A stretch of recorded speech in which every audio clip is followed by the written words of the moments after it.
Hey guys, welcome back to your own channel, School of Backbenchers, Education Beyond the Front Row. I hope you all are doing great, and in this video we are going to start a new chapter of class 12 business studies, that is controlling, and this is the very first part of this chapter. And before we continue, requesting you again guys, if you haven't subscribed this channel yet, please do it now. Let's continue. तो controlling का meaning क्या है आपके according? चीज़ों को regulate करना, अपने control में रखना, है ना, जिस तरीके से आप चाह रहे हो वैसे ही आउटकम्स लेकर आना, है ना. तो controlling means ensuring that activities in an organisation go as per plan. तो किसी भी ऑर्गेनाइजेशन में या कहीं भी आपको कंट्रोलिंग करनी है तो आप चाहोगे जिस तरीके से आप सोच रहे हो, जिस तरीके से आपने चीज़ों को प्लान किया है वैसे ही रिजल्ट आपको देखने को मिले. तो इस चीज़ को इंश्योर करना कि जैसा प्लान आपने किया है वैसे ही आपको आउटकम देखने को मिले, है ना, इस चीज़ को इंश्योर करना ही क्या है, कंट्रोलिंग है. It checks if resources are used efficiently to achieve goals. क्या आपने जो रिसोर्सेज आपके पास अवेलेबल थे उनका एफिशिएंट यूज़ किया है, आपने वेस्टेज तो नहीं करी, ये भी चेक करना कंट्रोलिंग है. और उन रिसोर्सेज को यूज़ करके, एफिशिएंटली यूज़ करके आप अपने गोल्स को अचीव कर पाए या नहीं कर पाए. It involves comparing actual performance with plan performance. तो दोनों चीज़ें, जो परफॉर्मेंस आपने प्लान की थी और जो आपकी एक्चुअल परफॉर्मेंस आई है उसको कंपेयर करना कंट्रोलिंग होता है. और अगर आपकी दोनों चीज़ें मैच नहीं कर रही है तो डेविएशन फाइंड करना कि कितना फ़र्क है प्लान परफॉर्मेंस में और एक्चुअल परफॉर्मेंस में. और अगर हल्का फुल्का फ़र्क है तो चल जाएगा, ठीक है, ज़्यादा और आपको करेक्टिव एक्शन लेने की जरूरत नहीं है, आप उसको इग्नोर भी कर सकते हो, ठीक है. लेकिन अगर डेविएशन जो है वो ज़्यादा बड़ी आ रही है तो उसको करेक्ट करने के लिए मेजर्स लेना, एक्शंस लेना कंट्रोलिंग है, ठीक है. तो मान लीजिए एक एग्जांपल लेते हैं. आपने डिसाइड किया था कि आपको मंथ के अंदर 100 यूनिट्स बनानी है अपने प्रोडक्ट की, लेकिन आपकी जो टीम है वो सिर्फ 70 ही बना पाई. या फिर दूसरा ऑप्शन लेते हैं कि वो 95 यूनिट्स बना पाई. तो आप यहाँ पे कितनी कमाई है, 5 लेस. इसको आप इग्नोर कर सकते हो, चल जाएगा. इसके लिए तो आप एक कमेटी बैठाओगे नहीं, पूरी प्रोसेस तो करोगे नहीं कि भाई क्या कमी रह गई क्या नहीं रह गई. ये 19-20 का फर्क है, आप इसको इग्नोर कर सकते हो. But in the case of 70 total 30 unit का डेविएशन देखने को मिला है ना. तो यहाँ पे क्या करोगे, आप चेक करोगे कि भाई प्रॉब्लम क्या हुई थी. आपके प्लान के हिसाब से 100 यूनिट्स बननी चाहिए थी लेकिन एक्चुअली 70 बनकर आई. तो स्किल्स में प्रॉब्लम थी, लोगों की ट्रेन करने की जरूरत है उनको, या आपकी मशीनरी में कोई प्रॉब्लम है, प्रोडक्शन कहाँ पे आपका कम रहा, उस चीज़ को चेक करने के लिए आपको करेक्टिव मेजर लेने पड़ेंगे. पहले आपको प्रॉब्लम पता लगानी पड़ेगी और फिर उसके अकॉर्डिंग आपको करेक्टिव मेजर लेने पड़ेंगे, ठीक है. Next topic is feature of controlling. Controlling के क्या फीचर्स होते हैं? फर्स्ट, गोल ओरिएंटेड है. हर फंक्शन आप मैनेजमेंट का कर रहे हो, प्लानिंग कर रहे हो, डायरेक्टिंग कर रहे हो, स्टाफिंग कर रहे हो, सबका कुछ ना कुछ गोल रहता है ना. जो आपकी टीम का सबसे पहला गोल था, जो आपने प्लानिंग किया था, है ना, उस प्लानिंग को एक्चुअल रिजल्ट्स में लेकर आना, वही तो आपका गोल है ना. और सारे के सारे मैनेजमेंट के जितने भी फंक्शन आप कर रहे हो वो क्यों कर रहे हो, उस गोल को अचीव करने के लिए.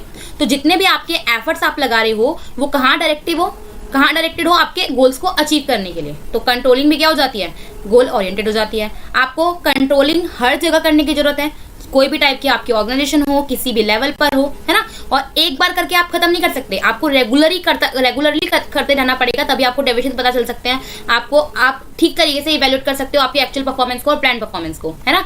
बैकवर्ड भी देखती है और फॉरवर्ड भी देखती है. पास्ट परफॉर्मेंस को भी देखती है कि लास्ट में क्या परफॉर्म किया था, क्यों किया था, अगर अच्छा किया था तो क्या रीजन था, क्या नई चीज आपने की थी, और बुरा परफॉर्म किया था तो उसकी क्या प्रॉब्लम थी, क्या प्रॉब्लम हो गई थी, उसको कैसे इंप्रूव कर सकते हैं.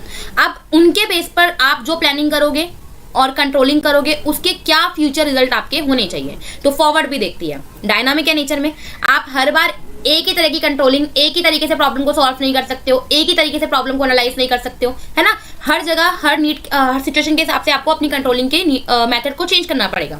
तो एडजस्ट मेथड्स एज नीडेड.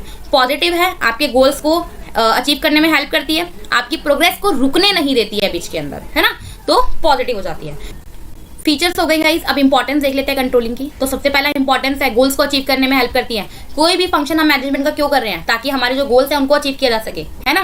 फिर स्टैंडर्ड्स को चेक करती है, आपका इंश्योर करती है कि जो गोल्स है आपके और जो स्टैंडर्ड्स हैं वो कैसे हों, रियलिस्टिक हो. ये नहीं कि आपने कुछ भी ऐसा अपने वर्कर्स को बोल दिया जो अचीव ही नहीं हो सकता, मेजरेबल ही नहीं है, रियलिस्टिक ही नहीं है, हो ही नहीं सकता, ठीक है. आप बोल रहे हो उनको 1000 यूनिट्स बनाओ मंथ के अंदर, लेकिन एक्चुअली पास परफॉर्मेंस उठा के देखेंगे तो मैक्स टू मैक्स जितना जाता है 500 चला जाता है, 400 चला जाता है, और आप उनके साथ में एक ऐसा रिकॉर्ड रख रहे हो, ऐसी चीज़ रख रहे हो जो हो ही नहीं सकती. तो ये इंश्योर करती है कि जो आपके गोल्स हो और आपके जो स्टैंडर्ड्स हो वो अचीवेबल हो, रियलिस्टिक हो.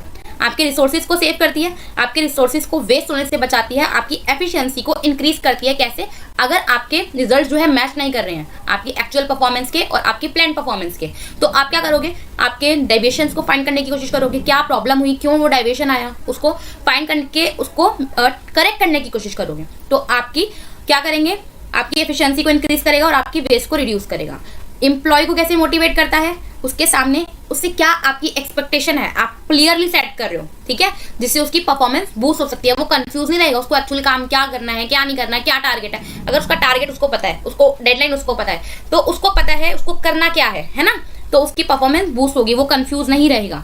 आपकी सारी एक्टिविटीज को कोऑर्डिनेट करते हैं, जितने भी डिफरेंट डिपार्टमेंट्स हैं, सबके एफर्ट्स मिलकर एक जो पर्टिकुलर ऑर्गेनाइजेशन गोल्स हैं वो अचीव करना है। और ये इंपॉर्टेंस हमने लगभग हर मैनेजमेंट के फंक्शन में पढ़ी है कि ये आपके जितने भी एफर्ट्स आप लगा लो, जितने भी डिपार्टमेंट है, जितने भी मैनेजमेंट के फंक्शंस है, उन सबको अलाइन करती है और क्या करती है? आपके ऑर्गेनाइजेशन गोल्स को अचीव करने में आपकी हेल्प करती है।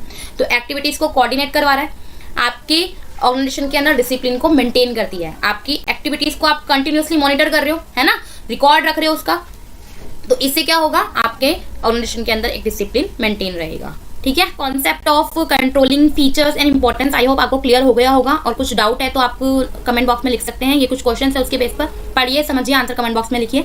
और वीडियो पसंद आया तो लाइक कर दीजिए, चैनल को अब तक सब्सक्राइब नहीं किया है तो कर दीजिए। मिलते हैं नेक्स्ट पार्ट में, बाय।